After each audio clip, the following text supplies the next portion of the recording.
Audio Jungle.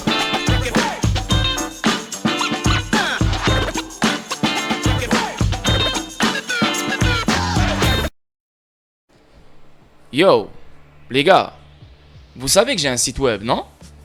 Un site web qui regroupe les actualités XRP, un site web qui regroupe l'actualité concernant les métaux précieux, un site web qui regroupe tous les ICO que je juge qui sont très bons, comme StateX, et la vente c'est le 4 septembre, soyez prêts, et inscrivez-vous maintenant sur mon lien, et le lien est dans la description. Vous savez que sur mon site web, vous pouvez trouver des e-books. Jusqu'à date, il y a 4 e-books. Le 5e e-book arrive très très bientôt. D'autres opportunités crypto que vous ne connaissez pas. Et vous savez aussi que j'ai une boutique. Donc vous êtes tous des investisseurs sur XRP Ripple. J'ai énormément de produits qui ont rapport avec XRP Ripple. Des couettes, des chaussettes, des t-shirts, des hoodies, des chapeaux, des casquettes, plein de choses, plein de matériel. Ok? Donc faites-vous plaisir et faites-moi plaisir. Utilisez mon site web, que ce soit pour l'actualité XRP, que ce soit pour l'actualité métaux précieux, que ce soit pour trouver des nouveaux ICO, que ce soit pour s'intéresser sur les e-books, que ce soit pour des produits vêtements concernant XRP Ripple. Faites-vous plaisir les boys, parce que le site web, il est pour vous. Ok? Deuxièmement, Decent Biometric Wallet. Protégez-vous. Je vous le dis, je vous le répète, protégez-vous. Parce que vous avez beau acheter ce que vous voulez acheter, mais si vous n'avez pas de protection, vous allez être dans la merde. Vous pouvez acheter Ledger, vous pouvez acheter Helipal, vous pouvez acheter SafePal, vous pouvez acheter tout ce que vous voulez. Moi, je préfère le Decent Wallet parce que jusqu'à date, le Decent Wallet a prouvé qu'il est très bon. Il n'y a pas de problème avec. Je collabore avec eux et pour me supporter ma chaîne, je vous invite à cliquer sur mon lien. En cliquant sur mon lien, vous économisez 30 $. Au lieu de 159 $, c'est 129 $. Maintenant, il y a deux types de wallet. Tu as l'appareil et tu as la carte. Donc c'est la même chose. Tout dépend de la stratégie que tu veux faire avec les deux. Maintenant, il y a des gens qui vont acheter que l'appareil. Il y a des gens qui vont acheter que la carte. Il y a des gens qui vont acheter les deux. Moi, j'ai les deux. Ok? En cliquant sur mon lien, vous économisez 5 $. Au lieu de 40 $, c'est 35 $. Ça a changé parce qu'avant, c'était 10 $ de rabais. Maintenant, il n'y a que 5 $ de rabais, malheureusement. Donc, moi, j'utilise les deux. Et pour avoir une meilleure sécurité, je propose les deux. Ok? Donc, pour supporter ma chaîne et pour me supporter, je vous invite à cliquer sur mon lien de All-in One Card Wallet Decent et bien sûr l'appareil Decent Wallet. Les liens se trouvent dans la description pour les deux wallets et bien sûr pour mon site web aussi. Et pour finir, Bitrue. Je sais qu'il y a des gens qui n'aiment pas Bitrue, mais il y a des gens aussi qui n'aiment pas d'autres échanges. Moi, j'aime Bitrue. Pourquoi? Parce que Bitrue, c'est un validateur du XRP Ledger. Et Bitrue, il est basé sur XRP. Donc, tu as beaucoup plus de paires sur XRP que sur d'autres échanges. Ça fait 4-5 ans que je l'utilise. Et aussi, vous devez avoir beaucoup plus que 1 ou 2 ou 3 échanges. Parce que quand les choses vont exploser, il y aura trop de trafic et trop de monde sur les grands échanges. Donc, ça serait bien d'avoir le plus d'échanges possible, vérifier avec vos KYC, avec les plus grandes limites, pour que vous puissiez liquider vos actifs numériques le moment voulu. Donc moi, je possède j'ai un compte sur KuCoin, Binance, Bitrue, Uphold, Kraken, Bitstamp, Bittrex et d'autres encore. Donc j'en ai vraiment 10, quelque chose comme ça. S'il y en a 3 ou 4 que j'utilise souvent, Bitrue chaque jour presque, le reste, ils sont juste ouverts au cas où j'en aurai besoin. Ok? Donc je vous vois dans la vidéo statique d'aujourd'hui. Ciao. Salut tout le monde, comment va? C'est Lord Vendetta avec vous. J'espère que tout le monde va bien et j'espère que tout le monde passe un merveilleux mardi. Salut à vous tous la famille, on est là. J'étais chez le dentiste aujourd'hui. J'ai fixé encore une fois 2 dents, donc des soins, etc. Ça fait un peu mal, donc désolé si j'articule mal. Désolé si je parle mal, mais bon, ça fait un peu mal pendant que je parle. Vous n'avez pas le choix de me supporter. Sinon, la famille, une vidéo statique aujourd'hui. On va parler XRP, purement XRP bien sûr. Il y a plein de choses à dire, il y a plein de choses à fixer. Donc, ça va être une belle vidéo. Sinon, n'oubliez pas que cette semaine, sur le Discord, mercredi à 21 h heure française, je serai en direct sur le Discord. Donc, on va parler 4 ou 3 opportunités, 5 si je peux bien sûr, On va pas décortiquer certaines opportunités, on va faire des rappels sur certaines opportunités, on va faire des updates sur certaines opportunités. Donc ça va être vraiment cool. À chaque mercredi, on fait ça sur le Discord. Donc si vous êtes intéressé, venez dans le Discord et le lien, il se trouve dans la description sur chacune de mes vidéos. Sinon, ce vendredi à 21h heure française, je serai en stream sur Twitch. Donc, on va parler fondamentaux, Fed meeting, inflation, immobilier, événements extérieurs et tout ce bordel. Donc, soyez présents si ça vous intéresse. Et le lien, il se trouve sur chacune, dans la description sur chacune de mes vidéos. Ok? So, yeah, on commence live. Une vidéo statique. Go! Premier truc. FTX en faillite pousse à vendre ses avoirs XRP, Sol et BTC. Donc, comme vous le savez, FTX est en faillite. Et ils sont obligés de vendre leur avoir XRP, Sol et BTC. Donc, depuis combien de temps je vous montre et depuis combien de temps je vous partage mes analyses techniques et depuis combien de temps je vous dis que Bitcoin va chuter. Donc, tout ce que Bitcoin nous a fait cette année 2023, c'était seulement un retracement de la chute qu'on a eue toute l'année 2022. Donc, c'est clairement une continuation vers le bas. Maintenant, la question, est-ce qu'il va nous faire un creux plus haut? Est-ce qu'il va nous faire un double bottom? Ou est-ce qu'il va nous faire un creux plus bas? Ça, malheureusement, on ne peut pas le savoir maintenant. Tu comprends ce que je veux dire? Mais on se donne une zone de valeur entre 20 000 et 12 000. C'est là où je vois Bitcoin s'en aller. Maintenant, si Bitcoin nous confirme de plus en plus que, je parle analyse technique, il nous confirme de plus en plus que la chute est inévitable. Donc, on doit s'attendre à une série d'événements négatifs qui va impacter le marché pour que le marché suive ces analyses techniques. Tu comprends? Parce que la charte nous le dit en avance que les choses vont chuter. Donc, on ne doit pas être étonné. Ça, c'est juste les événements qui vont faire que la chute aura lieu. Tu comprends? Mais quand on parle, et XRP, il suit Bitcoin. Donc, ce n'est pas FTX qui va faire chuter XRP, c'est parce que Bitcoin va chuter. Pas juste à cause du FTX, mais à cause de plein de choses.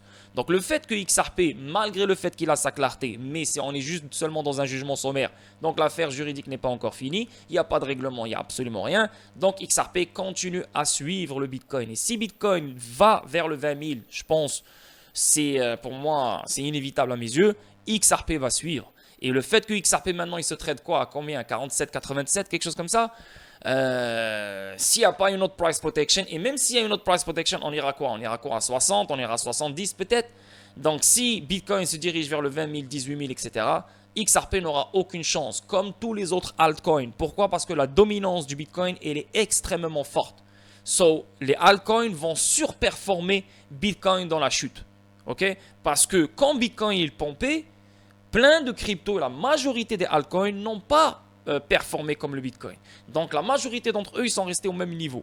Tu as XDC qui a pompé, tu as XRP qui a pompé, donc il est parti à 95 sous, mais malheureusement il est descendu à 40 sous en une semaine, même pas là, c'était 2 semaines max là. Tu vois, rapide. Tu comprends? Donc le 95 sous n'était pas vraiment quelque chose de solide. So, là on est revenu au même niveau qu'avant. So, maintenant s'il n'y a pas vraiment un autre pompe qui va ramener Bitcoin vers le 40 000, 45 000, chose que moi je pense c'est illogique, ça ne va pas arriver, pas maintenant. Je favorise la chute en premier, vers les 20 000, 18 000, 15 000, etc. On verra comment ça va se passer. Quand je parle d'une chute, je ne parle pas d'une chute directe. Bien sûr, il y aura des pompes et on va chuter, mais la direction reste le sud. Donc si Bitcoin se dirige vers ces zones-là, les altcoins au complet vont se faire taper. Et surtout que XRP, il est dans une zone qui est vraiment proche. On est revenu dans la même zone d'avant, avant le jugement sommaire. Donc, si Bitcoin descend vers le 20 000, 18 000, XRP va facilement faire un nouveau lot. Est-ce qu'on va faire un 25 sous? Est-ce qu'on va faire un 26 sous? Est-ce qu'on va faire un 20 sous, 21 sous? Ça, c'est des choses qu'on ne peut pas savoir. On ne peut pas être précis. Ça, c'est impossible. Personne ne peut être précis. Mais on se donne une zone. Et la zone de valeur, effectivement, la prochaine zone de valeur pour XRP, effectivement, elle se situe vers les 25 sous, 24 sous, 23 sous, même les 20 sous, quelque chose comme ça. Je ne suis pas en train de dire que le 20 sous s'en vient. Je ne suis pas en train de dire que le 19 sous s'en vient ou le 21 sous s'en vient. Vous savez que mon 25 sous, mon target à moi, je ne suis pas en train de dire que c'est ça le target précisément là où XRP va aller. Non, non, non, non. Ça, c'est juste mon target. Même s'il dépasse le 25 sous, je m'en fous. Moi, je m'arrête à 25 sous. Parce que plus on descend plus bas, plus ça ne fait aucun sens, donc ça va être juste des pièges et des attrapes, donc des bear traps. Donc moi, ça me suffit le 25 sous si il va vers le 25 sous. Et rappelez-vous que l'année passée, on a eu le 28 sous. On était proche, on a eu le 29 sous, une deuxième fois, on était proche. Et après, malheureusement, on a eu le pump. Et le pump qu'on a eu pendant le début de l'année 2023 jusqu'à maintenant, C'est un pump qui a fait exciter tout le monde. Moon Boys, on va partir. Le moon. Mais en fait, c'était juste un pump qui a fait un retracement du dernier dump qu'on a eu l'année 2022. Et on se trade en dessous du 0.5 Fibonacci level. Et ça, c'est très baissier. Okay? Plus un rising wedge qui s'est formé. Là, il a break le rising wedge. Donc, pour moi, même si ça prend plus de temps, la direction reste le 20K, le 18K, le 19K, le 15K, etc. Donc, si Bitcoin s'en va vers cette direction, XRP, il va chuter lui aussi. Je vous le dis, je vous le répète. À part, bien sûr, si un truc qui sort de nulle part, et la juge, elle dit oh, c'est bon, c'est fini, un règlement, un truc qui sort de nulle part. Bien sûr, ça va changer la donne pour XRP. Là, XRP, au lieu de chuter, il va fucking fly. Comprenez? Mais rappelez-vous aussi d'un autre truc. Rappelez-vous le cas contraire. XRP, dans sa grande image, quand vous allez voir le weekly, vous voyez que XRP il est dans une structure incroyablement haussière. Depuis le dernier all-time high qu'on a eu en 2018 à maintenant. Même s'il fait une chute vers le 25 sous, même s'il fait une chute, je sais pas moi, vers le 20 sous, je sais pas combien de... plus bas que... pour moi, plus bas que 21 sous, 20 sous, là, c'est impossible à mes yeux. Pour moi, c'est illogique. C'est pour ça que je m'arrête à 25 sous, c'est pour ça que je colle toujours le 25 sous. Je ne suis pas en train de dire que le 25 sous s'en vient. Il faut s'adapter avec le marché. Et moi, je suis conscient que le fait qu'il y a la cour juridique, il y a l'affaire juridique en cours, donc les choses, ils peuvent se terminer à n'importe quel moment. Donc, il faut être conscient de ça, que ça peut changer la donne à n'importe quel moment. Et au lieu de domper, bah, ça fly. Donc, tout ça pour dire, revenez à la dernière structure, la grande structure dans laquelle XRP se trouve. Cette structure-là, elle est extrêmement haussière. Donc, on sait qu'à un moment donné, XRP va break out vers le haut. On le sait. On le sait. C'est juste que quand, le timing, on ne peut pas le savoir. Il y a plein de choses en jeu. Tu ne peux pas vraiment te dire, ouais, ça va être en octobre qu'il va pomper. On a essayé plein de fois. Et là, tu dois comprendre que tu ne peux pas timer le truc. Si tu times le truc, ça veut dire que, voilà, tu fais partie de je sais pas qui. Vas-y, si tu n'es pas milliardaire, là, juste... tu vois ce que je veux dire? C'est impossible. Mais... on sait qu'il y aura un breakout. Et ce breakout va venir. Maintenant, si la charte nous dit qu'il y aura un breakout à un moment donné, après cette chute, vers le nord. Donc, il faut se dire qu'il y aura des événements qui vont accompagner ce breakout pour que le breakout soit fort et dur et solide et va plus loin. Tu comprends? Donc, c'est pour ça que ce que je veux vous dire ici, le message, c'est que les nouvelles que vous entendez, c'est juste les nouvelles qui vont faire que, ok, boum, allez, on a besoin de la bougie verte. La monstrueuse bougie verte ou la monstrueuse bougie rouge, tu vois. Mais la direction des choses, elle se fait déjà sur la charte. On peut déjà savoir où les choses se dirigent avec les analyses techniques, tu comprends? Donc, on continue ici. Et là, on parle de 560 millions de dollars en Bitcoin. Donc, rappelez-vous aussi, il y a le gouvernement américain qui vend des Bitcoins aussi, hein. Rappelez-vous de ça, parce que le gouvernement américain, c'est celui qui hold le plus de Bitcoin dans le monde. Pourquoi? Depuis le truc de Mt. Gox, là, ou je sais pas quoi, je ne me rappelle plus. Bref, ils continuent à vendre des Bitcoins. Je ne suis pas en train de dire qu'ils vont vendre des Bitcoins cette semaine ou ils les ont vendus hier. On ne pourra pas le savoir. Jusqu'à que tu vas avoir un dump qui va venir de nulle part et tu ne vas jamais savoir que c'est le gouvernement américain qui est en train de vendre des Bitcoins. Mais eux, ils l'ont dit eux-mêmes. On est en train de les vendre. Tu as ça, 560 millions de dollars de Bitcoin qui vont être vendus. Tu auras d'autres événements qui vont venir. So, yeah. Quand tu sais que le dump s'en vient, ces événements-là ne te font plus rien. Tu t'es là, tu te dis, ok, c'est bon, allez, la fête a commencé en fait. Tu comprends?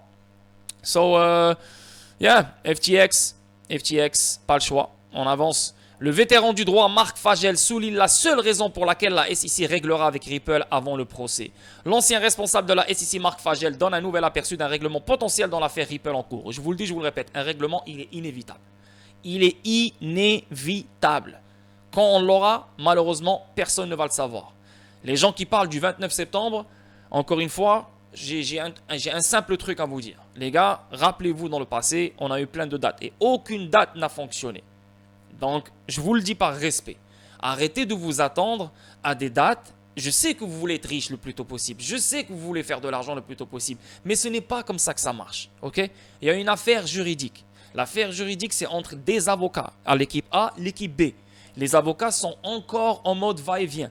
Comment tu veux me dire qu'il y aura un règlement qui va être annoncé le 29 septembre? Ce n'est pas le but, ce n'est pas comme ça que ça marche, surtout dans un milieu de business et d'entreprise, de multinationales et de loi. Quand je parle de loi, je parle de la SEC. Ils vont pas venir et fêter ça le 29 septembre avec du champagne. Bien sûr, ils vont le fêter, mais après que l'annonce sera faite dans le règlement. Là, Ripple fera une fête, bien sûr, ou la communauté XRP fera une fête, ou n'importe. Mais un truc comme ça ne s'annonce pas dans une fête. Il va s'annoncer d'abord par les gens qui sont impliqués dans l'affaire juridique, comme le tribunal, etc., etc. Et ça va être annoncé, et après, il y aura la fête. Il n'y a aucun problème. Donc, juste on met les points sur les i ici. Parce que moi, je suis un investisseur comme vous. J'ai des XRP comme vous. J'investis sur des XRP comme vous. Je refuse, moi, Je peux rêver comme vous, là. C'est facile pour moi faire une vidéo et je commence à vous dire, yo, imaginez. Voilà, toutes mes vidéos seront juste imaginer. Je peux le faire, c'est tellement facile. Et les gens vont aimer ça parce qu'ils aiment rêver.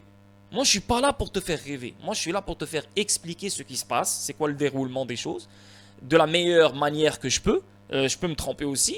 Plein de choses que j'ai dites, elles ne sont pas correctes parce que j'ai ma propre vision, j'ai mon propre opinion. Mais à un moment donné, il faut que tu recules et tu te dises, ok, ça c'est la vérité. J'ai beau avoir mes propres théories, j'ai beau avoir mes propres trucs, ça c'est la vérité. Ça c'est les choses, c'est comme ça que ça fonctionne. Donc je dois m'adapter à la bonne source. Pas genre toi t'as la bonne source, mais t'es... non, moi non, c'est pas comme ça que ça marche. Donc, anyway, on continue. Il y a eu des rumeurs selon lesquelles la SEC pourrait régler avec Ripple avant le début du procès. On sait que la SEC va régler avec Ripple. On le sait. Parce que la SEC, plus elle avance, plus elle n'aura plus de marge pour rectifier le tir. Donc, la seule façon pour la SEC de rectifier le tir, c'est de régler avec Ripple pour qu'elle puisse faire ce qu'elle veut après. Parce que si elle continue à s'attaquer à Ripple et elle continue jusqu'à la fin du procès, elle va tout perdre. Elle va perdre la face, elle va perdre de l'argent. De l'argent, on ne va pas dire elle va perdre de l'argent parce que c'est le gouvernement, donc il imprime à gogo, donc ils ont illimité.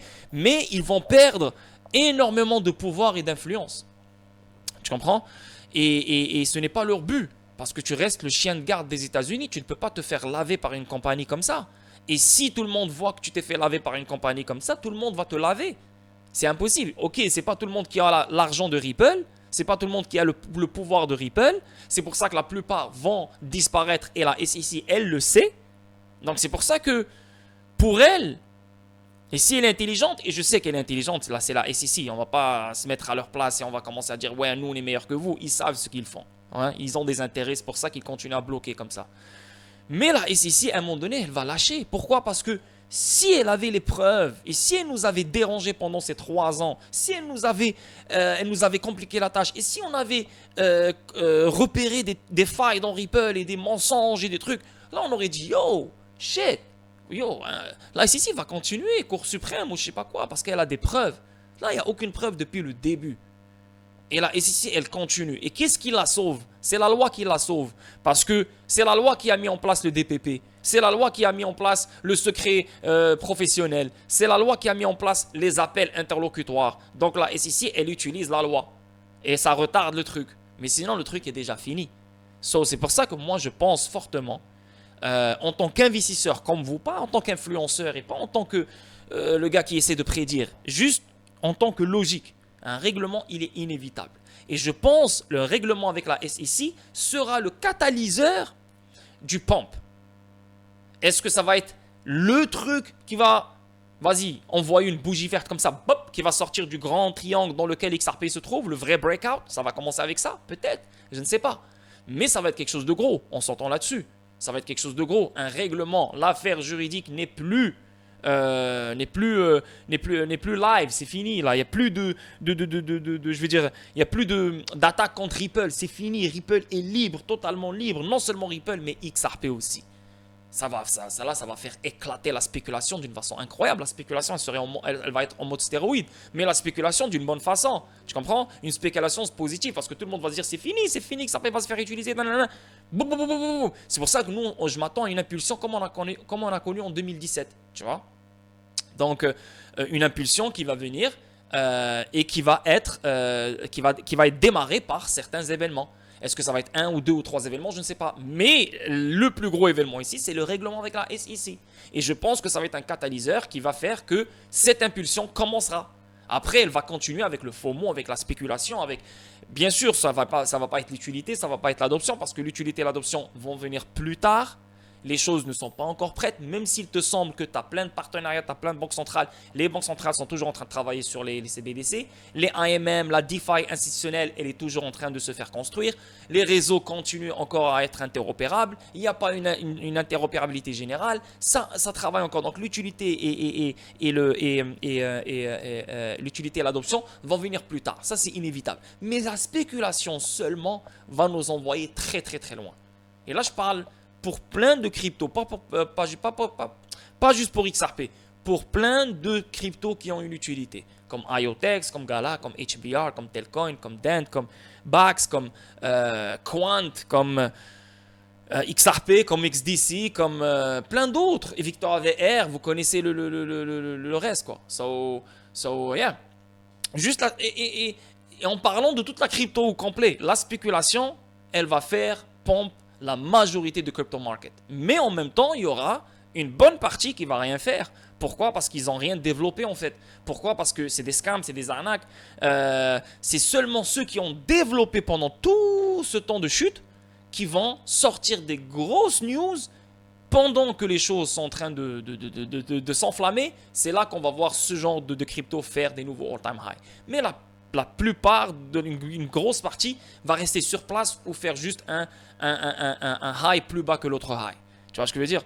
Mais ceux sur lesquels on est investi vont faire une folie, à mon avis. Pourquoi? Parce que le FOMO qui va les accompagner est basé sur l'utilité et la solution qu'ils offrent. Ça ne va pas être juste un FOMO pour FOMO. Tu comprends ce que je veux dire? Ça va être yo, shit, je vais acheter du XRP parce qu'il va être utilisé. Je vais acheter du XDC parce qu'il va être utilisé. Donc plus XRP pompe, plus XDC pompe, là, plus tu as les gens qui vont se dire oh shit, XRP commence à bouger, même moi j'ai commencé à monter dessus.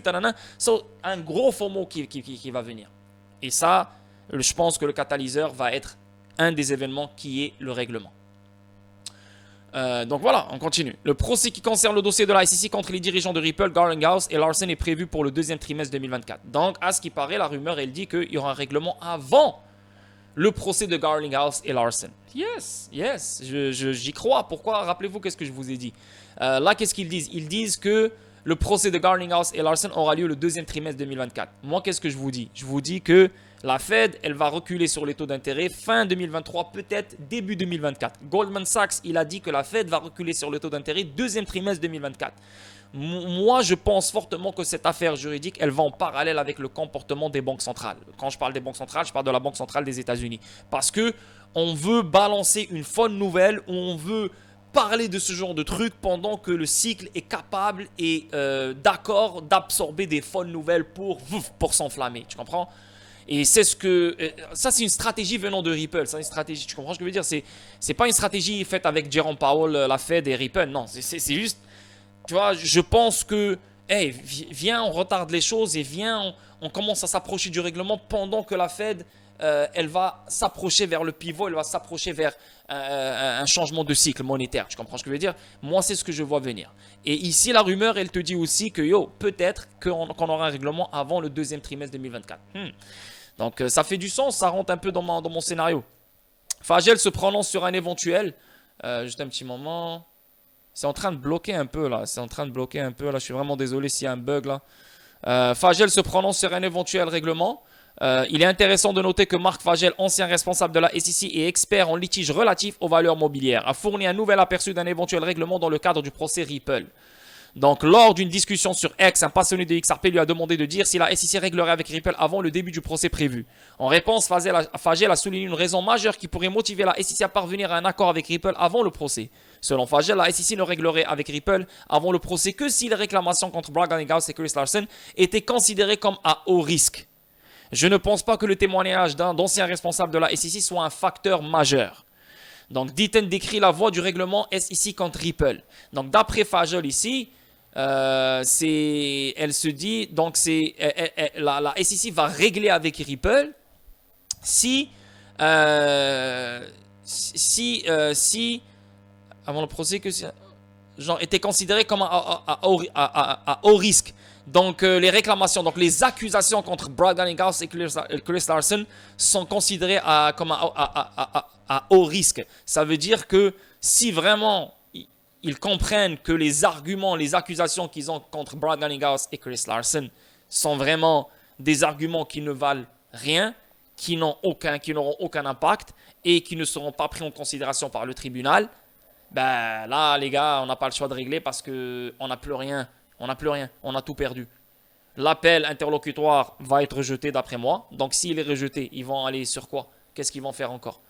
C'est fini. Il leur reste Brad Garlinghouse et Chris Larson. C'est mort. Donc, si vraiment leurs arguments sont pas bons, leur accusation est très mauvaise, ben là, ils vont se dire on n'a pas le choix de régler avec la SEC. Et je pense que c'est ce qui va arriver à mon avis. Je ne pense pas que le témoignage d'anciens responsables de la SEC soit un facteur majeur. Deaton décrit la voie du règlement SEC contre Ripple. Les spéculations concernant un éventuel règlement entre Ripple et la SEC se sont intensifiées ces derniers temps.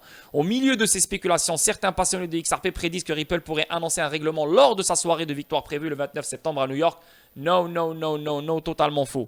Cependant, le fondateur de Crypto Law US, John Deaton, a déclaré qu'il n'y aura pas d'annonce de règlement lors de l'événement. Ben, j'espère. Hein. Selon Deaton, un règlement ne pourrait avoir lieu avant la fin de l'année que si le juge en charge du procès SEC contre Coinbase fait droit à la requête de l'échange cryptographique visant à classer l'affaire. Et ça aussi, l'affaire de Coinbase avec la SEC va rentrer en jeu. Parce que si Coinbase gagne la SEC, et là, Coinbase gagne la SEC, donc Coinbase, dans les ventes programmatiques, etc., ça va donner plus d'arguments et plus de force à Ripple. Et la SEC va perdre son appel interlocutoire et même être rejetée. Tu comprends? Si Coinbase gagne contre la SEC, c'est juste parfait pour Ripple. Donc la SEC va continuer à perdre du terrain. Donc c'est pour ça qu'on va arriver à un certain moment, fin d'année 2023, mais disons plus 2024. Début 2024, là, on n'aura pas le choix d'avoir un règlement, moi, à mon avis. C'est là où je vois un règlement pour de vrai. Selon Deaton, un règlement... Donc, bien que la SEC n'a indiqué aucun projet de règlement, Ripple s'est déclaré ouvert à un tel arrangement. Excusez-moi, je parle mal parce que j'ai vraiment mal. Ripple s'est déclaré ouvert à un tel arrangement. Ben oui, Ripple, elle essaie de régler depuis très longtemps. Même avant la SEC, Ripple, elle a dit à la SEC, yo, viens, on va régler, on arrête tout ce bordel. Non, la SEC, elle a rien voulu savoir. Donc, elle a poursuivi Ripple. Et après, la SEC a voulu régler avec Ripple. Et Ripple a dit non, si tu veux régler avec moi, j'ai deux conditions pour toi. Tu me laisses continuer mes activités et tu dois donner la clarté à XRP.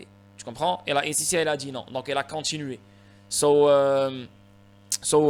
Ripple, il est prêt. Tant que XRP, il a sa clarté, et vas-y, on règle ça maintenant. Juste prouve-le, il dit-le officiellement que XRP, il a sa clarté. Ciao, bye bye. Allez, laisse-moi tranquille. Il n'y a pas d'appel interlocutoire, il n'y a pas de ce connerie-là, là, tu comprends? Mais XRP, par la loi, ce n'est pas une sécurité. Tu comprends? Donc maintenant, il faut juste que la SEC arrête et lâche l'affaire contre les distributions que Ripple elle a faites. Donc les distributions des ventes institutionnelles, les distributions des ventes programmatiques et les distributions venant de Brad Garlinghouse et Chris Larson, comme quoi ils ont influencé certaines ventes, certaines distributions, genre. Le juge Ned Burns supervisera une éventuelle conférence. Rappelons que la juge Annalisa Torres a déclaré que XRP en lui-même n'est pas une sécurité. Après la décision, la juge Torres a transféré la supervision judiciaire de certaines parties de l'affaire, y compris un règlement à sa collègue, la magistrate Sarah Ned Burns.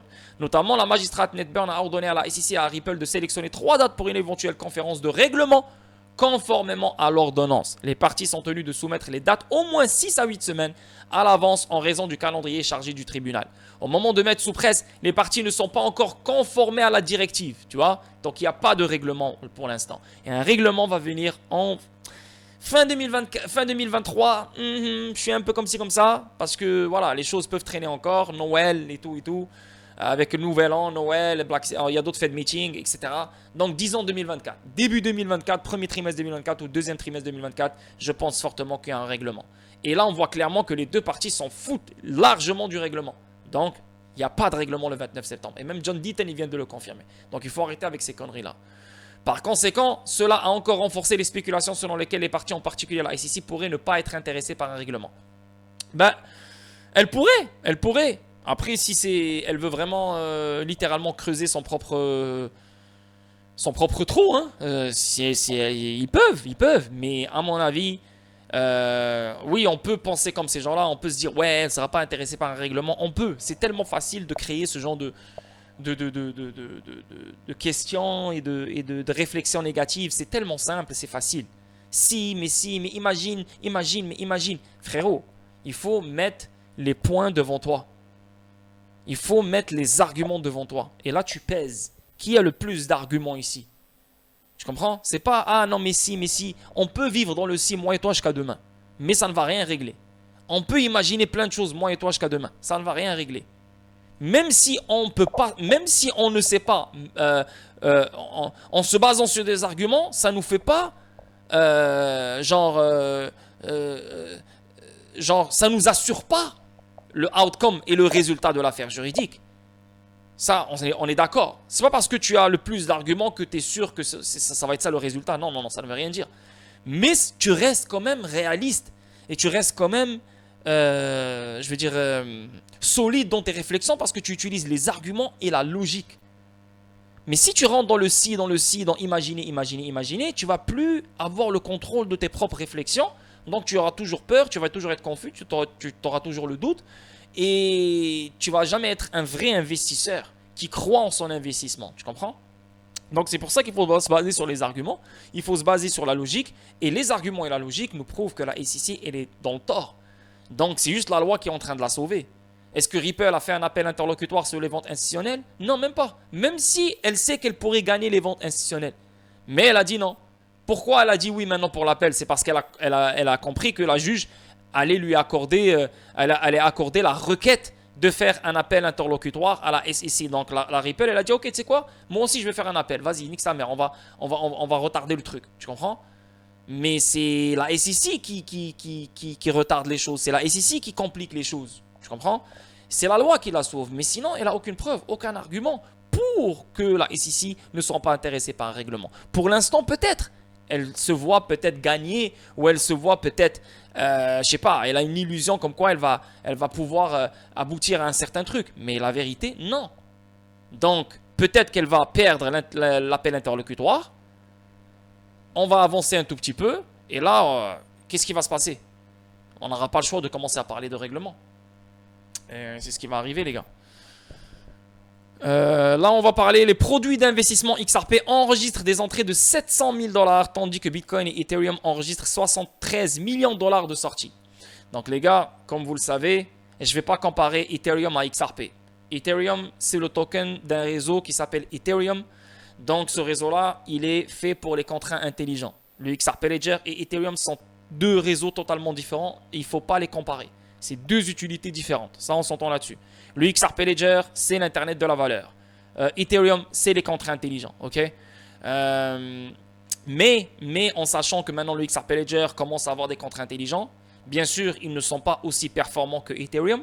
Parce que même si on insulte Ethereum et même si on compare Ethereum à d'autres réseaux de contrats intelligents, Ethereum reste quand même une plateforme qui accueille 465 000 ERC20. Beaucoup de développeurs sont toujours là-dedans. Je sais qu'elle est en train de perdre des poils. Je sais qu'elle est en train de perdre des plumes. Mais je ne suis pas en train de la protéger. Je ne suis pas en train de la défendre. Je m'en fous. Mais juste pour vous dire que le XRP Ledger, plus il se développe et plus il met en place des fonctionnalités qui seront utilisées par blockchain, réseau, banque centrale, juridiction, n'importe, ben, il y aura plus de liquidité et plus d'entrée qui va aller sur le XRP Ledger que sur le Bitcoin et que sur Ethereum. Parce que Bitcoin, c'est que de la spéculation. Donc, à un moment donné, l'argent et sa dominance va baisser. Donc, si sa dominance baisse, ça veut dire que c'est de la liquidité qui sort du Bitcoin qui va ailleurs. Ok, donc ça, on s'entend là-dessus. Ethereum, c'est pareil. Donc, de l'argent qui sort de Ethereum qui va ailleurs. Donc, sur d'autres plateformes qui offrent des meilleures fonctionnalités, etc.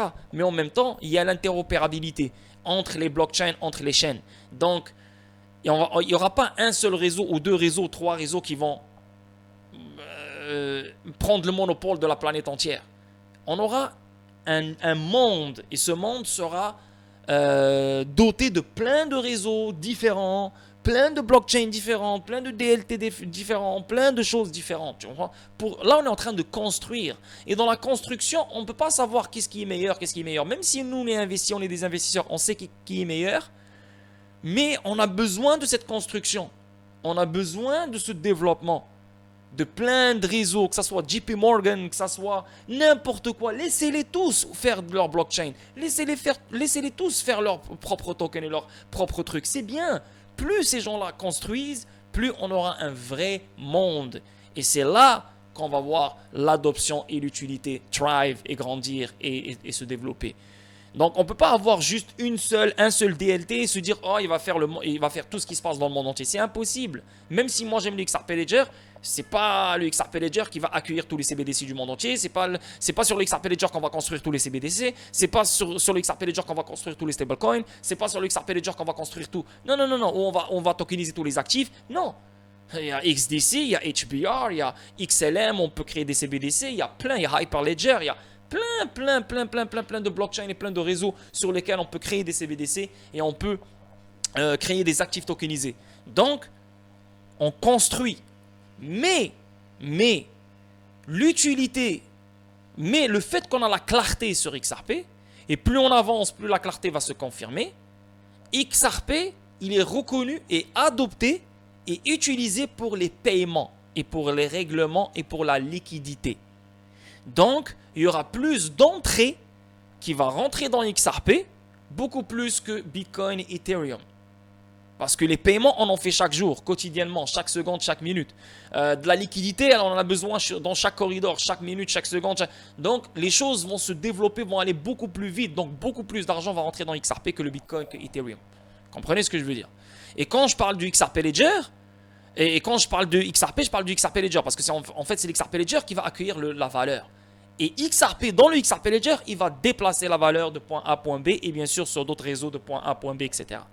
Donc, c'est le XRP Ledger qui va accueillir le plus de valeur et le plus d'utilité. Et le fait de voir le XRP Ledger se développer et mettre en place des nouvelles fonctionnalités comme les AMM, les pôles de liquidité, etc., c'est ce qui va ramener plus d'entrées sur le XRP Ledger. Et ces entrées-là vont apprécier le prix du XRP, etc., etc. Et c'est pour ça qu'on dit qu'XRP sera number one. C'est la vérité.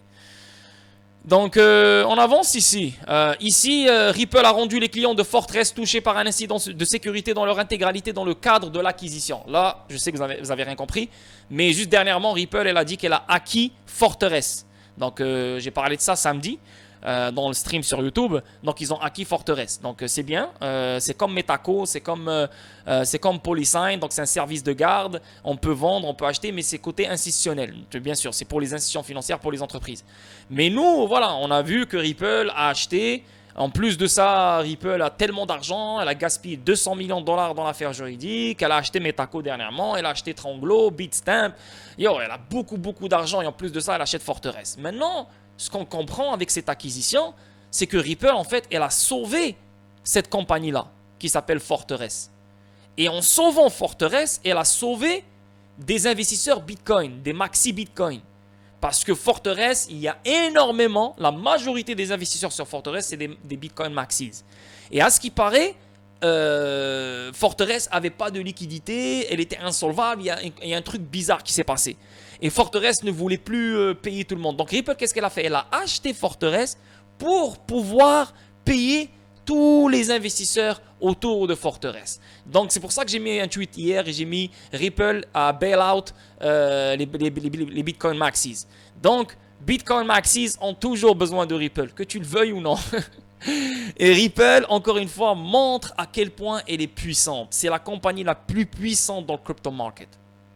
Et voilà, notre ami Rado Kamen, il nous a fait un trade ici qu'il a bien expliqué, là où il a vraiment bien expliqué ce qui se passe. C'est un long trade, mais on va le lire ensemble juste pour qu'on comprenne aussi en même temps, parce que c'est quand même intéressant quand même. C'est sauvage. Il s'avère qu'il y a un feuilleton autour de l'acquisition Ripple de Fortress Trust. Faillite, vol, Terra, c'est un voyage dans attachez vos ceintures. Donc Fortress Trust était dans la merde. Faillite, vol, Terra... et comme je t'ai dit, les investisseurs qui sont autour de Fortress Trust, majoritairement, c'est des Bitcoin Maxis. Donc, ils allaient tous perdre de l'argent. Tous. Ciao, bye. Donc, on lit ici, ça part. Le 7 septembre, Fortress a publié une déclaration selon laquelle elle avait été compromise par un tiers. Donc, il y a eu un hack. L'annonce visait en grande partie à limiter les dégâts, bien qu'il mentionne nous avons également des nouvelles importantes sur l'entreprise que nous sommes ravis de partager plus tard cette semaine, d'autres à venir. Donc, il y a eu un hack. Ok, il y a eu quelque chose.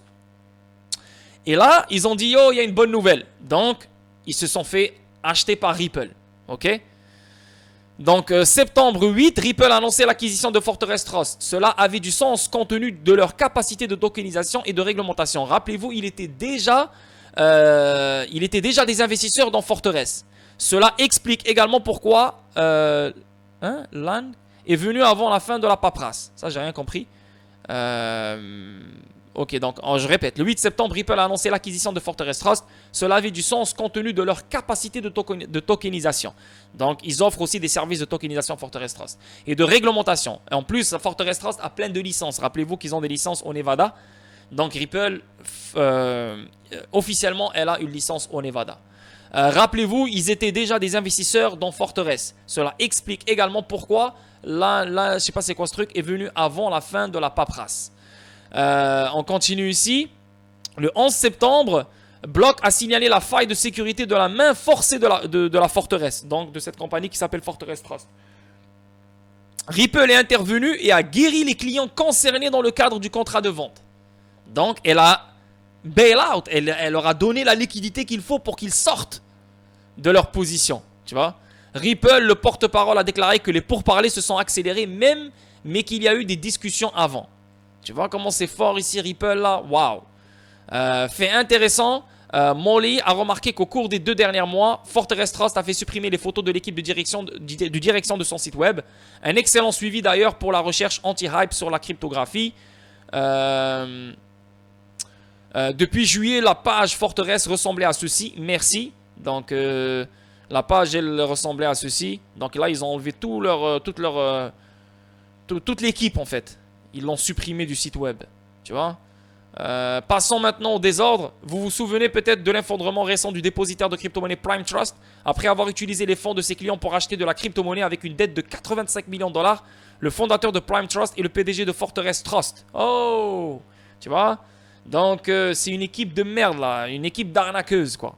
Et vu qu'elle allait tomber, Ripple est venu ici à la rescousse pour sauver tout le monde, pour sauver les investisseurs derrière Fortress. Incroyable, regardez-moi le move de Ripple, man. BitGo devait acquérir Prime Trust en juin, mais ils ont fait marche arrière. 5 jours plus tard, le Nevada les a mis sous séquestre. Nous parlons toujours de Prime Trust, pas de Fortress Trust ici. Donc Prime Trust, Prime Trust avait le même PDG de Fortress Trust. Ok. Et BitGo allait acquérir Prime Trust en juin. Et BitGo a fait marche arrière. Parce qu'ils avaient déjà des problèmes avec le Nevada, etc. Donc le PDG de Prime Trust, c'est le même PDG de Fortress Trust. Donc c'est normal que Fortress Trust a connu des vols, de la manipulation, etc. etc. Pourquoi? Parce qu'on a un PDG qui est un scammer, quoi. Voici Scott Purcell, le fondateur de Prime Trust, écrivant en tant que PDG de Fortress Trust sur leur page web. Le 19 juillet, il a cité BitGo comme la principale société de fiducie proposant des API. Le même BitGo qui a renoncé à son précédent co-Prime Trust. Incroyable. Ça, c'est des belles recherches, ça. Pour qu'on comprenne qu'est-ce qui se passe. L'intrigue s'épaissit. Prime Trust avait une filiale Bank Inc., une plateforme permettant de proposer des offres publiques privées en ligne afin que les émetteurs puissent réaliser des offres et lever des capitaux dans le cadre de la réglementation A+. Ils ont fait faillite en même temps que Prime Trust en juin. Damn. On continue. Oups.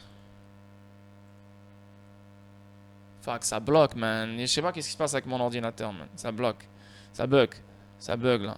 Vous vous souvenez des images manquantes sur le site web de Fortress Trust, dont 3 d'entre eux, Purcell, Letinity et Georgiades, faisaient autrefois partie de Bank. Tu vois, c'est la même équipe ici, là. Bizarre, là. Waouh. Ici, ça continue. Là, j'ai vraiment... là, ça bug. Je suis vraiment désolé, les boys. Fuck, man.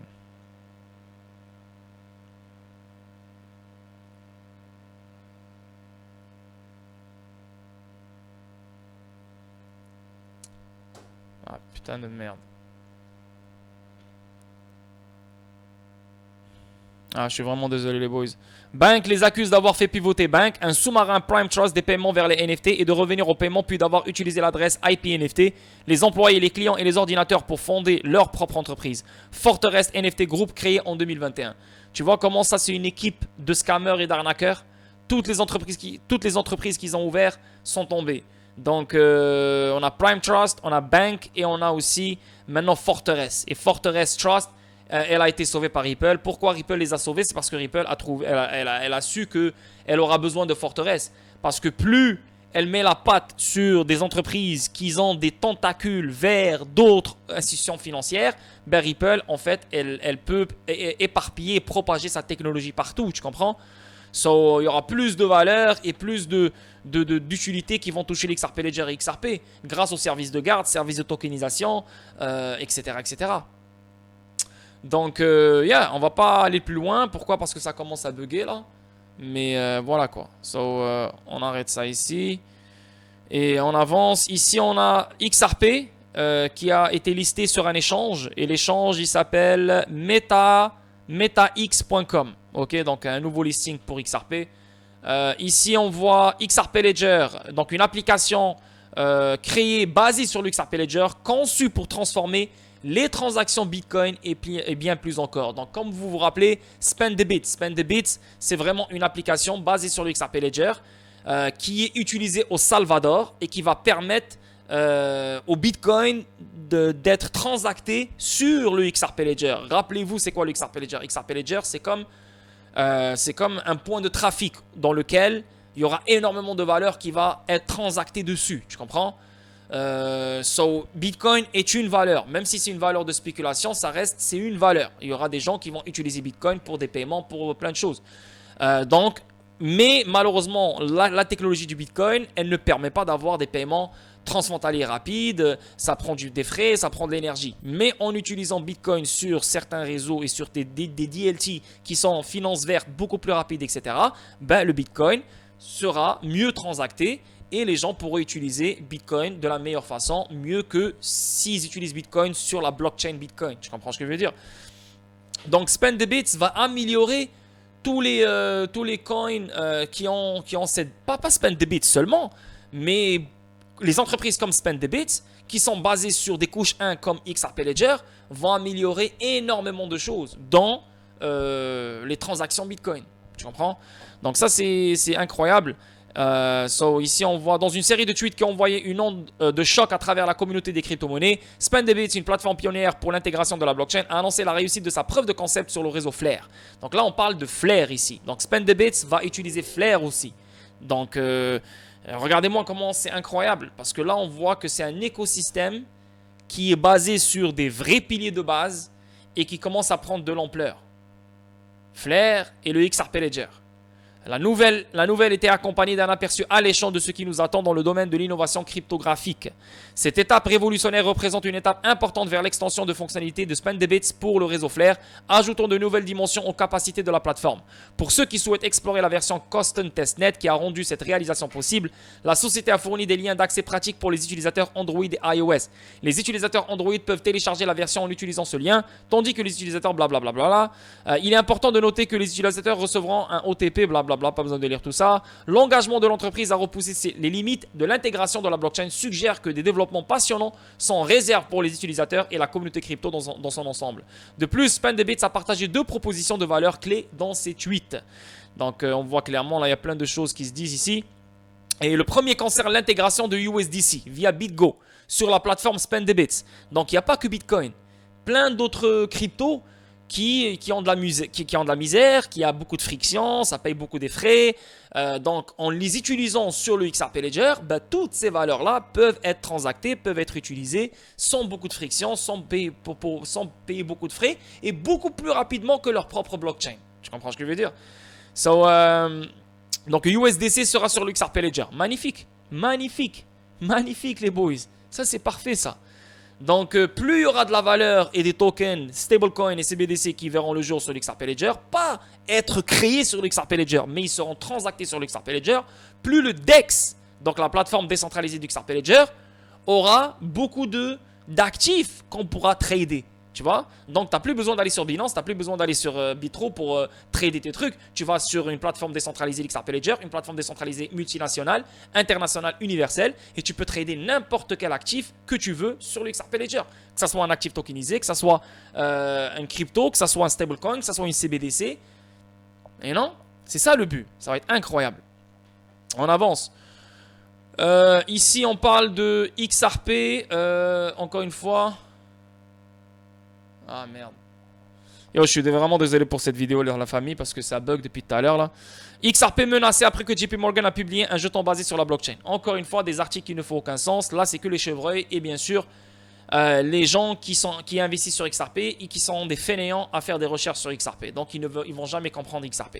XRP n'est pas une menace pour JP Morgan. Au contraire, JP Morgan utilisera XRP. Ok? Tu dois comprendre que XRP est un actif décentralisé qui vient d'un secteur privé, qui vient de Ripple, parce que Ripple n'a pas créé XRP. Donc, on ne sait pas d'où il vient. C'est bon. Ils nous disent que Jeb McCaleb, Arthur Brito et Chris Larsen qui ont créé XRP. Non, mais en fait, c'est David Schwartz qui a architecté le XRP Ledger. Donc, David Schwartz aussi, il a sa main, son mot à dire sur XRP. Donc, lui aussi fait partie des créateurs. Mais voilà quoi. Donc voilà. Il n'a pas été créé par une banque, il n'a pas été créé par une multinationale, il a été créé par un secteur privé. Donc, et la façon comment il est géré et la façon comment son écosystème est fait, donc un écosystème de consensus, il y a des validateurs de confiance qui enlèvent le contrôle à Ripple, qui enlèvent le contrôle à ces 4 personnes qui ont créé le XRP Ledger et XRP, et le contrôle va aux validateurs de confiance qui sont éparpillés dans le monde entier. C'est des vraies compagnies, c'est des vraies entreprises. Même des banques qui seront des validateurs de confiance. On n'a pas encore fini avec les validateurs de confiance. Il y aura d'autres validateurs de confiance qui verront le jour. Quand on a cet écosystème qui est basé sur la décentralisation, un actif décentralisé, il est neutre. Aucune juridiction ne contrôle, aucune compagnie ne contrôle, aucune banque ne le contrôle. C'est l'actif qu'on va utiliser pour un mécanisme de règlement universel. C'est le seul actif que tout le monde utilisera parce que tout le monde aura la même confiance sur ce asset qui est contrôlé par qui n'est aucunement contrôlé par n'importe qui. Tu comprends ce que je veux dire? Donc la confiance, elle se mettra plus sur XRP que sur n'importe quel autre coin qui sort d'une autre banque, que ce soit JP Morgan ou Bank of America ou Santander ou Wells Fargo ou la BCE ou la Fed ou je sais pas qu'est-ce que tu veux d'autre. Tu vois? Tous ces tokens-là qui vont sortir de JP Morgan et des banques seront des tokens, seront des valeurs. Et XRP, c'est le véhicule qui va déplacer cette valeur, qui va ramener de la liquidité à cette valeur. Tu comprends? Qui va régler cette valeur de point A à point B. Donc XRP sera le mécanisme de règlement universel qui sera utilisé par n'importe quelle institution financière qui se trouve sur cette planète, dont JP Morgan. JP Morgan, il a le droit de créer sa propre blockchain. JP Morgan, il a le droit d'avoir son propre réseau. JP Morgan, il a le droit d'avoir son propre coin, même 2, 3 coins ou 5 coins. Mais ce n'est aucunement pareil parce que JP Morgan reste un coin d'une banque. Une banque ne va jamais hold le coin venant d'une autre banque. Et là, on veut éliminer le prix-financement. Donc, impossible que d'autres banques vont hold un token qui vient d'une autre banque. JP Morgan saura exactement combien de tokens possède chaque banque qui détient son propre token et vice-versa pour les autres banques. Donc là, on est en train d'aller vers un système où les CBDC ne vont plus quitter leur juridiction. Tu vois, les stablecoins ne vont plus quitter leur juridiction. Tu comprends? Donc, on aura un mécanisme de règlement universel. Et les banques vont détenir un seul actif qui s'appelle XRP et non JP Morgan. Donc, XRP, ce n'est pas une menace. XRP n'est pas menacé. XRP n'est ni une menace et ni menacé. Tu comprends? C'est juste les gens qui ne comprennent pas, qui veulent... Ah, JP Morgan, il a créé son propre coin, c'est fini, XRP n'aura plus d'avenir. Ça ne veut absolument rien dire. Donc, JP Morgan a lancé un nouveau jeton basé sur la blockchain pour les paiements et les règlements. Il n'y a pas de problème. Tu peux faire des paiements règlements entre comptes qui possèdent des comptes JP Morgan. Mais il te faut toujours du préfinancement. Tu dois toujours utiliser le système conventionnel. Parce que regardez, on a déjà Ripple.net. Ripple.net qui est un logiciel bancaire. Et en ce moment même, les gens utilisent Xcurrent. Donc c'est beaucoup plus rapide pour les paiements et pour les règlements en ce moment même. beaucoup plus rapide que Swift, mais on utilise toujours le système conventionnel. Tu comprends? Donc ça ne veut pas dire que j'ai une blockchain, j'ai un nouveau logiciel, que c'est fini, j'ai résolu le problème. Ripple est en train de fixer un problème que aucune de ces compagnies-là est en train de fixer. Au contraire, JP Morgan et le reste, ils veulent garder le même système dans lequel ils sont en train de surfer dessus. Pourquoi? Parce qu'ils gagnent de l'argent. Les grandes banques comme JP Morgan gagnent de l'argent sur la friction. Donc eux, ils aiment ça. XRP, c'est une menace pour eux en fait, si tu veux, sur le court terme. Mais sur le long terme, même eux, ils vont en bénéficier. Tu comprends? So, BitBoy, là, juste reste à ta place, va te droguer, toi, va ailleurs. Sors de ton rehab et après ça, viens nous parler là, avec ta tête de cul là. XRP est plus fort que les autres altcoins du marché avec un volume de transactions de 426 millions de dollars. So, on avance ici. Central Banks, donc encore une fois, d'autres conneries. La Banque Centrale des Philippines s'associe à Hyperledger pour les essais CBDC. Ripple ou Ethereum sont-ils impliqués? Les banques centrales des Philippines, c'est pas toutes les banques centrales qui vont investir, qui vont choisir le XRP Ledger pour créer leur CBDC. Il y a des banques centrales qui ont choisi XLM, le Stellar, le réseau Stellar pour créer leur CBDC. Il y a des banques centrales qui ont choisi Ethereum ou je ne sais pas quoi d'autre pour créer leur stablecoin, pour créer leur truc. Tu vois, encore une fois, on est en mode construction. Il faut arrêter avec le tribalisme. Non, il n'y aura que le XRP Ledger qui va faire. Non, il n'y aura que ce qui va faire. Non, non, non, non. On est en mode construction, donc il faut construire. Il faut laisser les réseaux et les blockchains se construire et se développer, et il faut laisser les gens aller à gauche, à droite, tester, faire des tests et regarder la meilleure et analyser qui est la meilleure blockchain, qui est le meilleur DLT pour leurs propres besoins, etc.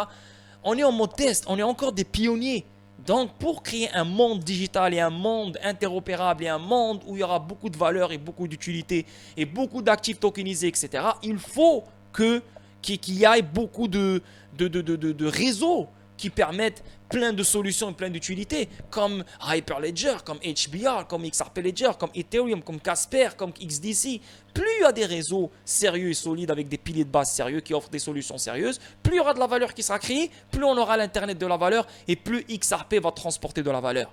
Donc, il ne faut pas avoir peur. Ah, c'est Hyperledger, c'est pas XRP Ledger, oh putain, non, on est dans la merde. Non, au contraire. On s'en fout, c'est bien. Tu dois comprendre que Ripple, sa job, c'est faire les rails, c'est mettre en place les autoroutes. Et Ripple, sa job, c'est éduquer les gens sur la Ferrari, sur la Bugatti qui est XRP. Donc, au lieu de continuer à préfinancer les comptes, et au lieu de continuer à surveiller tout le monde, et au lieu de payer plein de frictions, de transactions, et au lieu d'enrichir les intermédiaires, on va tout couper. On va tout couper ici. Voilà la Bugatti que vous allez utiliser dans ces autoroutes que moi, je vous ai déjà mis en place. Comprenez?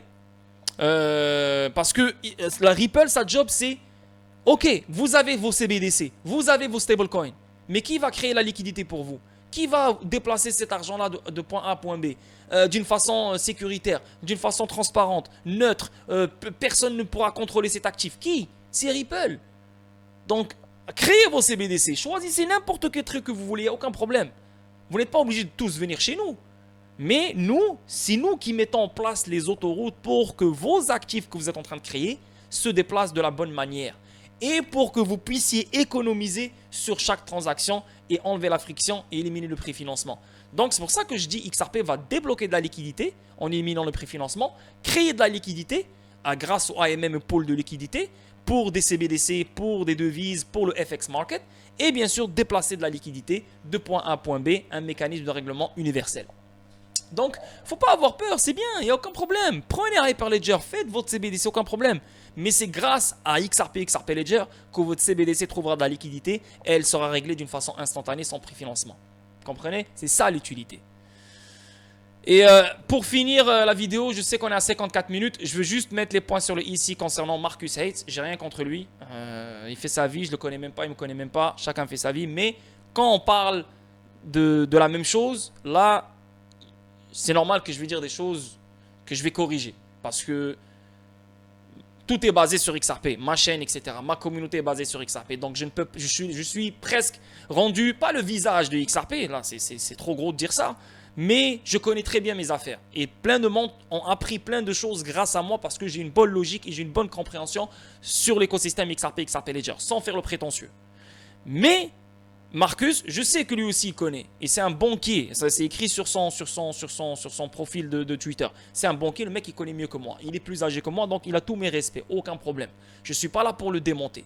Mais quand il y a quelque chose de mauvais et quelque chose de faux, il faut le dire. Pourquoi? Parce qu'on a la même communauté et on partage la même information. Si lui il dit un truc et ça commence à se propager, ben moi j'ai dit un truc, ça commence à se propager. Comment ça? Là, on n'aide pas la communauté en fait. On est en train de détruire la communauté. Et ce Valhill Capital de merde, depuis qu'il existe, c'est lui qui confond les gens. C'est lui qui a créé le buyback. Il n'y a pas de buyback. Comment tu peux buyback XRP en sachant que c'est un actif décentralisé? Même Ripple ne peut même pas contrôler l'écosystème XRP Ledger. Comment la Fed va buyback des XRP? Comment elle va le buyback et comment elle va lui fixer un prix à 37 000 $? Comment? On ne sait même pas l'ampleur de l'Internet de la valeur. On ne sait même pas l'ampleur des paiements transfrontaliers qui auront lieu d'ici 2027, d'ici 2030. On ne sait même pas l'ampleur des actifs tokenisés, la valeur des actifs tokenisés qui sera générée par les actifs tokenisés. On ne sait même pas plein de choses. Donc comment tu peux venir et dire, ah, 37 000 $, c'est assez, c'est bon, c'est ce qu'il nous faut. Au contraire, tu es en train de limiter XRP. Tu es en train de détruire XRP. Tu es en train de limiter son potentiel. Et là, les gens vont me dire, ah non, mais il ne va pas être stable, mais il va monter petit à petit. Mais il y aura un prix de départ. Il n'y a pas de prix de départ. C'est impossible qu'il y ait un prix de départ. C'est l'offre et la demande qui vont faire le prix du XRP. C'est les market makers qui vont faire le prix du XRP. C'est le développement sur l'XRP Ledger qui va faire le prix du XRP. C'est la valeur et l'utilité qui va voir le jour sur l'XRP Ledger qui va faire le prix du XRP. C'est pas, ah ok c'est bon, il faut un prix de départ, donc allez go, du jour au lendemain, XRP il est à 500 $ et à partir de là on commence à monter. Ce n'est pas comme ça que ça marche. Parce que ça c'est des théories qui ne font aucun sens. J'aimerais bien moi croire à cette théorie, mais ils sont où les arguments? Ils sont où les arguments? Qu'est-ce qui fait te dire qu'il y aura un point de départ? Pourquoi XRP aura un point de départ? Parce que même moi quand j'ai commencé avec XRP, j'avais la même réflexion. Mais ça c'était dans le temps, ça c'était dans le passé. Parce que dans le passé on n'avait pas beaucoup d'informations, c'était très dur.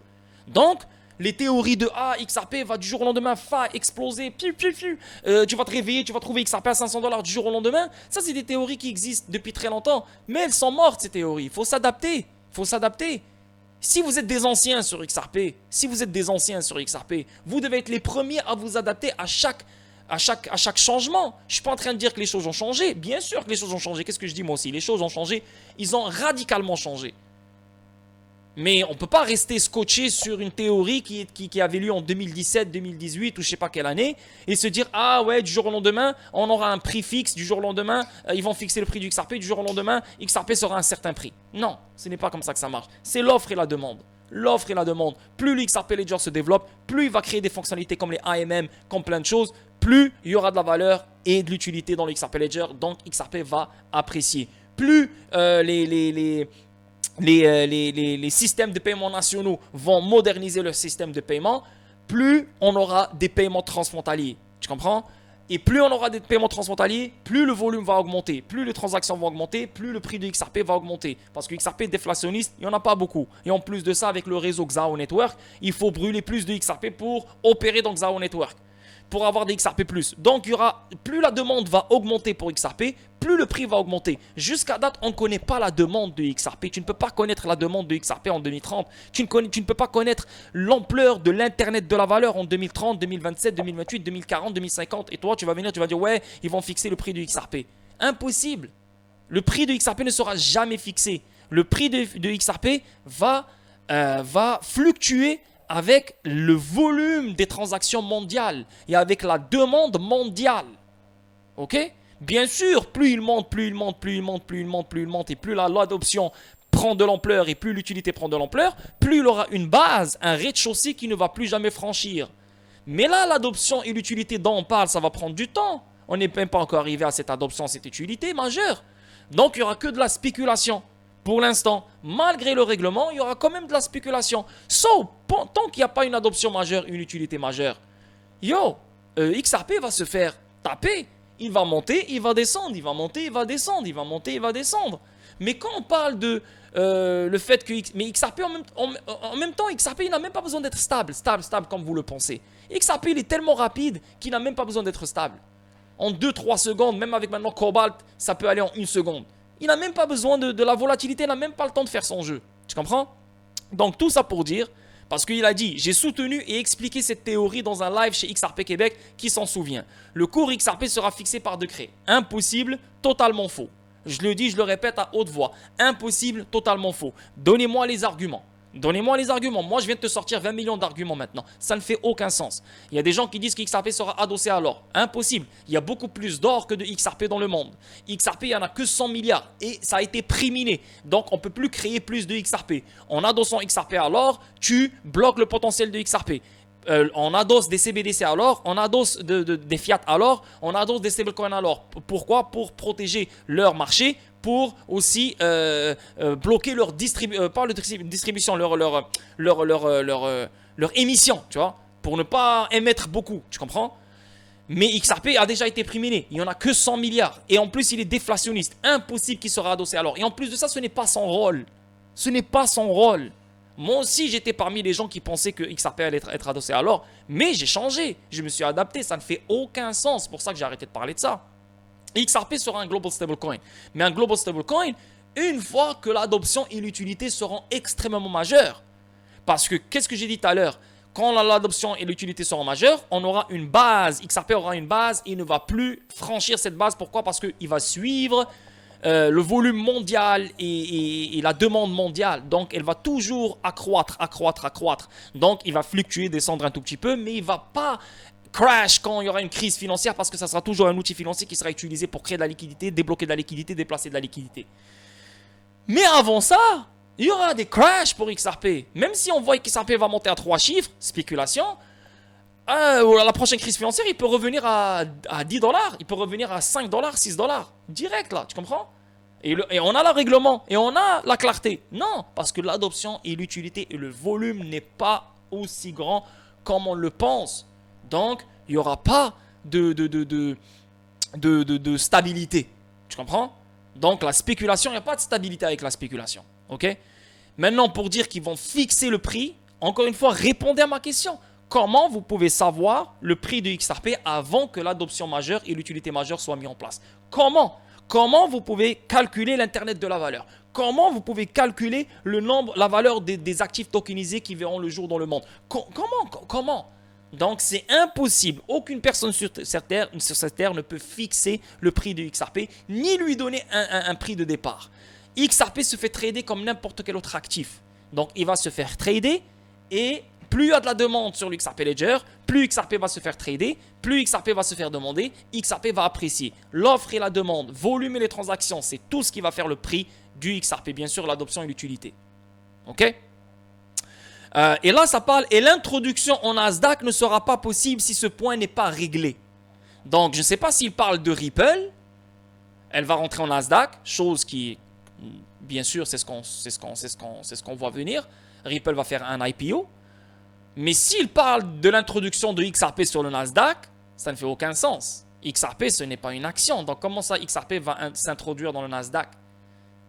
Le Nasdaq est un marché d'actions. XRP, ce n'est pas une action. C'est pour ça que la SEC, elle a perdu contre Ripple. Pourquoi? Parce que XRP, ce n'est pas un titre, c'est un outil financier.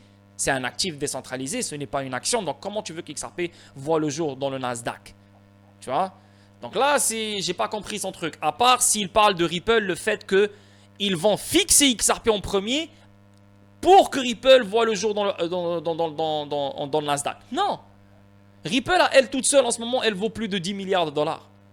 Ripple, elle a ses propres investissements dans des startups et dans d'autres choses. Ripple n'a aucun rapport avec XRP. Si Ripple avait besoin que XRP soit à un certain prix fixe avant d'aller public, bah là, tu viens de donner raison à la SEC. Tu viens de clairement confirmer que XRP est une valeur mobilière, est un titre. Tu vois? Donc, c'est bien d'avoir des théories, mais c'est des théories qui ne font aucun sens, qui font juste perdre les gens, nous font rêver pour absolument rien. Mais en plus, on n'a même pas besoin de rêver, bordel. XRP, c'est l'actif le plus simple que j'ai jamais vu de ma vie. On n'a même pas besoin de rêver. L'offre et la demande, volume et transactions. L'Internet de la valeur, il est en train de se construire. Une fois on aura un Internet de la valeur complet, vous allez voir à quel prix XRP va aller. Il va être extrêmement cher. Mais court terme, c'est la spéculation qui va drive le shit. Donc c'est les market makers, c'est les traders, etc. Donc il n'y aura jamais un prix fixe et on n'aura jamais un prix de départ. Et mon gars, je te dis live, tu vas jamais te réveiller un jour et tu vas dire « Oh shit, XRP il est à 1000 $. Ça n'existe pas ça. Ok? Donc juste, je mets les points sur les i. Et avec tout le respect que je dois à tout le monde, hein, j'ai pas envie de me battre. Ah ok, voilà, il a rectifié. Oui, c'est bien Ripple qui prévoit son entrée en bourse. Cela amène une grosse question. L'escroc doit être évalué à quel montant? 0 ou 80 milliards ou plus? Cet inconnu doit être réglé avant l'entrée au Nasdaq. C'est juste un avis personnel. Ben, je comprends que c'est un avis personnel. Tout le monde a le droit d'avoir un avis personnel, mais j'ai le droit de corriger. Je corrige, j'ai aucun problème parce que je parle avec ma communauté qui investit dans XRP. Donc, donne ton avis personnel. Personne n'est venu t'égorger. Tu as le droit de le donner. Mais pourquoi le escroc doit être évalué? Pourquoi le escroc doit être évalué? Le escroc, tu as 1 milliard de XRP qui sortent par mois, d'une façon programmée. Tu as les 1 milliard qui vont dans le wallet de Ripple. Tu as 200 millions qui se vendent par mois aux investisseurs institutionnels, pas investisseurs institutionnels, aux fournisseurs de ODL et bien sûr ceux qui veulent utiliser XRP dans des corridors, etc. pour la liquidité, etc. Et le reste, il revient dans l'escroc.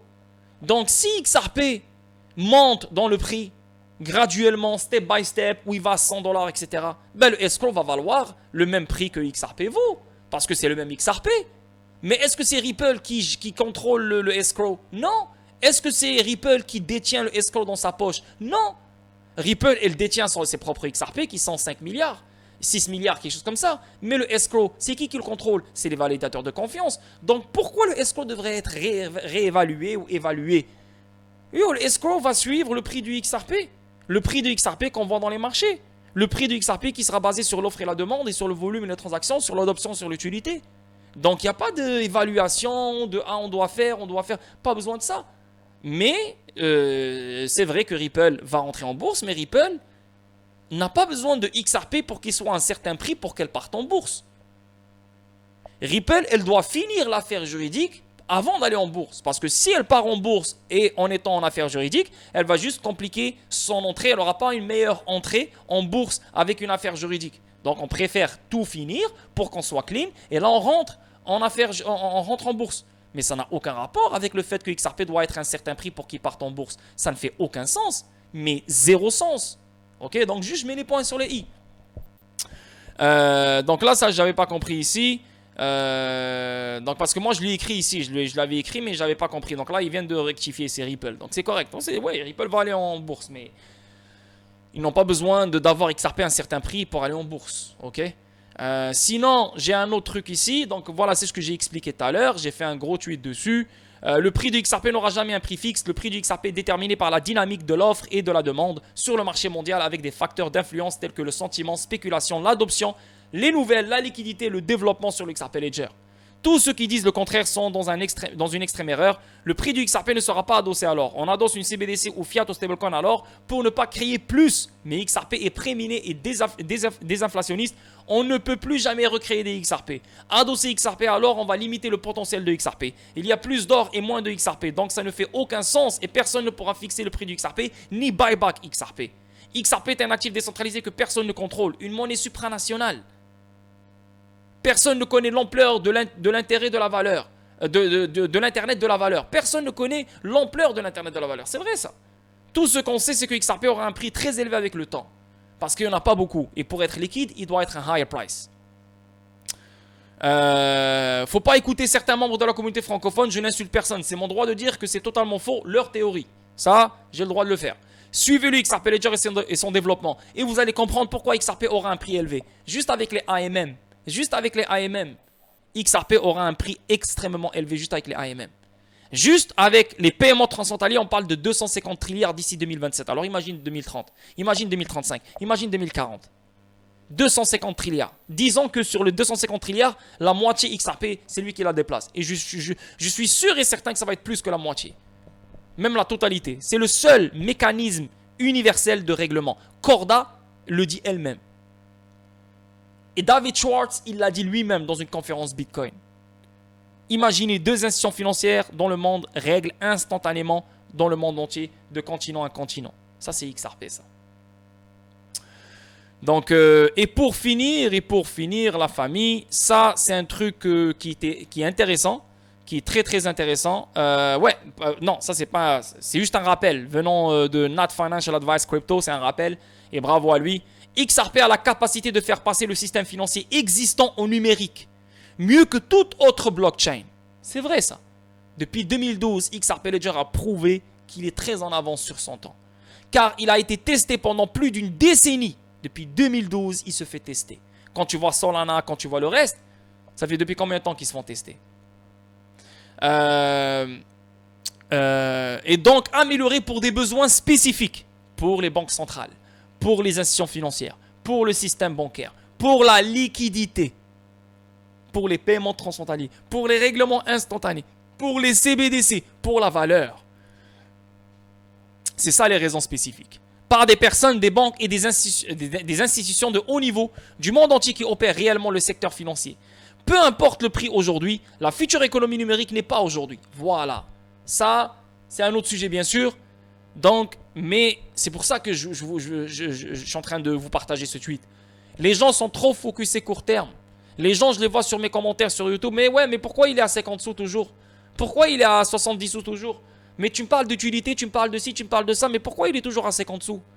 Et ça se voit que c'est une réflexion d'une personne normale qui a travaillé toute sa vie. Donc, elle ne sait pas comment les choses fonctionnent. Le monde de l'investissement, de 1, elle ne sait pas comment ça fonctionne. Et de 2, elle ne sait même pas comment ce monde de business et d'institutions financières fonctionne. Donc, pour eux, il fait tout ça. Donc, pourquoi il n'est pas à 1000 $? Pourquoi il n'est pas à 2000 $? Tu vois, donc, il n'y a pas de compréhension. Ils ne comprennent pas le processus. Ils ne comprennent pas l'attente. Ils ne comprennent pas les tests. Ils ne comprennent pas le développement. Ils ne comprennent pas l'éducation et l'adoption. Ils ne comprennent pas ce processus.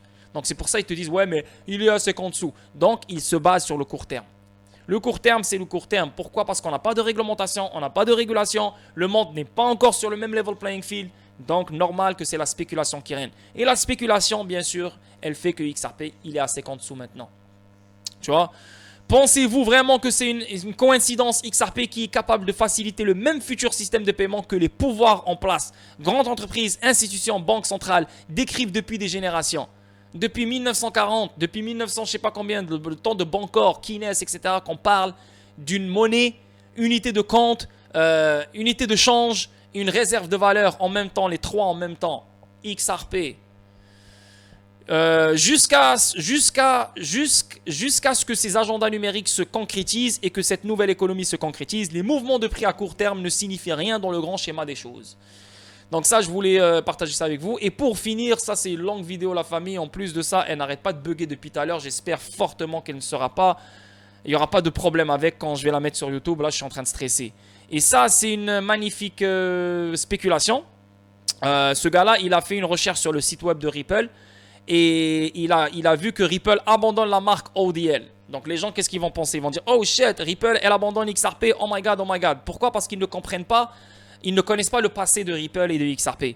Rappelez-vous qu'en 2016, R3 avec 12 autres banques. Parmi ces banques-là, il y en avait 3 banques canadiennes. Scotia, BMO et RBC. Ils ont testé XRP en 2016. Pendant ce temps-là, il n'y avait pas le mot ODL. Le mot ODL n'existait même pas. Et quand ils ont fait leurs tests, etc., les banques sont venues, ils ont dit à Ripple, regarde, ce produit-là, il est malade. XRP, il est malade, on n'a rien à dire. C'est une folle technologie, ça va être utilisé dans le monde. Malheureusement, on ne peut pas l'utiliser maintenant. Pourquoi? Parce que notre régulateur ne voudra pas. Il n'y a pas de clarté, il n'y a pas de rien. Donc, c'est pour ça qu'ils sont directement après, ils ont sorti le mot ODL, On Demand Liquidity. Donc, ils ont déguisé XRP par un autre terme pour que XRP se fasse utiliser sous un autre terme qui est ODL, On Demand Liquidity. Maintenant, ce terme-là n'existe plus sur le site web. Pourquoi? Parce que XRP, il a la clarté. Donc, on n'a plus besoin de le déguiser par un autre terme qui s'appelle ODL. Maintenant, on a juste besoin de dire XRP. C'est tout. XRP n'a plus besoin d'être déguisé ici. Tu comprends? Et ça, c'est une spéculation extrêmement haussière. Je pense même pas que c'est une spéculation. Je pense que c'est un fact. C'est une vérité. Parce que XRP, il a la clarté. Donc, on n'a plus besoin de le déguiser. Tu comprends ce que je veux dire? Ça c'est un beau truc là aussi. Bref, j'ai mis le lien de ce tweet sur le Discord. Si tu es sur le Discord, tu vas le voir. Sinon, ben voilà, les gars, une longue vidéo, 1h14. J'ai très bien parlé, malgré le fait que j'ai mal à la bouche, malgré le fait que la vidéo n'arrête pas de bugger depuis tout à l'heure, malgré le fait que j'ai faim. Prenez soin de vous. On se voit demain pour une autre vidéo statique et pour le stream sur le Discord. Sinon, la famille, passez une très belle journée et on se capte demain. Ciao tout le monde.